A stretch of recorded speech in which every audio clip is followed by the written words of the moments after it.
Interpreting the Film. Eternity from a Buddhist Perspective Part 822. Welcome, dear listeners.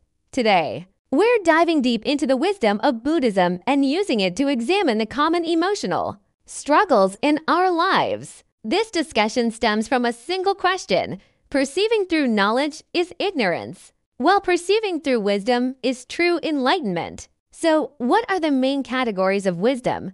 The Master explained that from a broad perspective, Buddhist wisdom can be categorized into 4 types, known as the 4 wisdoms: wisdom of accomplishment, wisdom of subtle observation, wisdom of equality, and wisdom of the great perfect mirror. These 4 wisdoms are all achieved through the process of transforming consciousness into wisdom.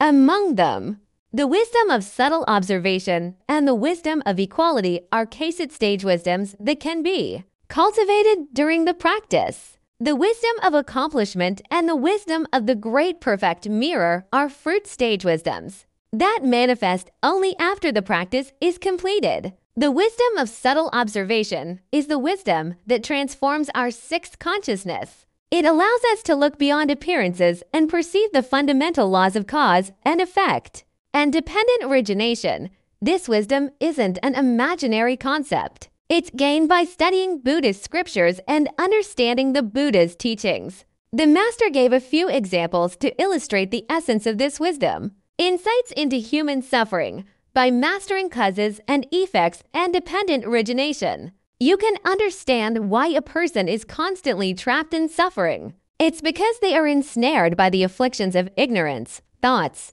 and fine dust. Acting on these afflictions inevitably leads to negative karma, and they ultimately reap what they sow. Seeing the essence of all things. This wisdom allows you to see the origins of everything in the world, from mountains and rivers to airplanes and cannons, and understand their fundamental causes and conditions. Predicting others' actions, a person who has achieved this wisdom can accurately perceive someone's intentions and future karma through their every word and action. They can even foresee what will happen if the person repents, or what will happen if they don't. The Master emphasized that studying Buddhist scriptures is the fastest way to cultivate this wisdom, because the Buddha has already laid out all the principles and details of these truths. The wisdom of equality, also known as the wisdom of nature, is achieved by transforming our 7th consciousness. It's primarily manifested in 2 ways: the inherent equality of all phenomena. The nature of all things is equal. This equality is the original state of all phenomena. We simply need to recognize it, not create it through practice. The equality of the law of cause and effect. The law of cause and effect is absolutely equal. No matter what the phenomenon, it cannot escape this law.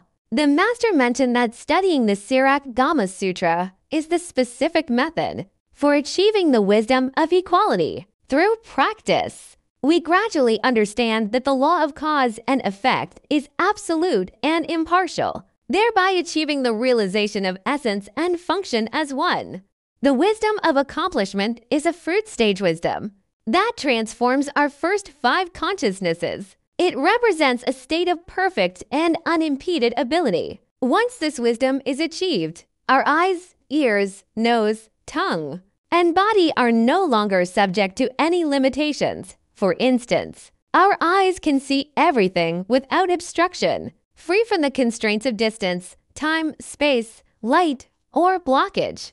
The wisdom of the great perfect mirror is the wisdom that transforms our 8th consciousness, known as Layaviyana, or the storehouse consciousness. The Layaviyana is like a massive warehouse that stores the seeds of all our thoughts and actions. When we achieve this wisdom, our warehouse is completely emptied because we've realized that all good and bad karma are fundamentally illusory. The wisdom of the great perfect mirror has 2 incredible abilities: spontaneous manifestations.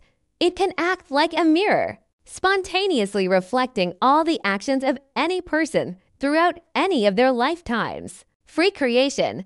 You can also design, create, and manifest anything at will, without any process. With a single thought, all things appear. The master stressed that to achieve the wisdom of the great perfect mirror, one must at least reach the stage of a third ground bodhisattva. And only through profound meditation can this vast data warehouse be completely emptied. The master then went on to analyze the eternal love deception. Using the perspective of these wisdoms, he examined the vows of love in the movie Eternal and concluded that the pledges of forever together, till death do us part, and you belong to me are traps of affliction, despite their beautiful appearance. Love as a chain, the beautiful vows in the lyrics often become a form of bondage in reality. The chains of love in the movie are a physical manifestation of these eternal vows. They seem wonderful, but they actually bring endless pain and restriction.